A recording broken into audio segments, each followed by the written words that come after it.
কাল তোদেরকে যে পড়া দিয়েছিলাম সবাই পড়ে এসেছিস তো? আচ্ছা শাহিন তুই বল, দেবদাস কার লেখা? শাহরুখ খান স্যার। আরে না না, শাহরুখ খান তো অভিনয় করেছে। উপন্যাস লিখেছেন শরৎচন্দ্র চট্টোপাধ্যায়। বাস এই সালমা তুই বল, ভারত স্বাধীন কিবার হয়েছিল? কি বেরি স্যার সাল বলবো? সাল না, কিবার বল। পারবো না স্যার। এখানে আয়, স্যার এখানে আয়, হাত আগে কর, স্যার হাত আগে কর, টাকা ধরে দাঁড়া।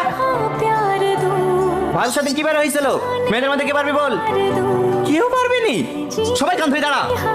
ছেলেদেরকে জিজ্ঞেস করেন না, দেখেন ওরাও পারবে না। না পারবে না, তোদের মতন গাধা নাকি?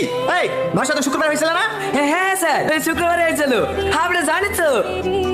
দেখ দেখ, এদেরকে দেখি কিছু শেখ। টনি, তোমার ছাত্রদের বলে দিও অ্যানুয়াল ফাংশনে আর বেশি দিন নেই। স্যার আমার একটা কথা আছে। হ্যাঁ বলো। এবছরের প্রোগ্রামটা আমার ছাত্রীদের দেন, ওরাই পরিচালনা করুক। আজই সামলাতে পারে না, পরিচালনা করবে। মেয়েদের কথা দুর্বল ভেবেন না, এরাই এখন দেশ চালাচ্ছে।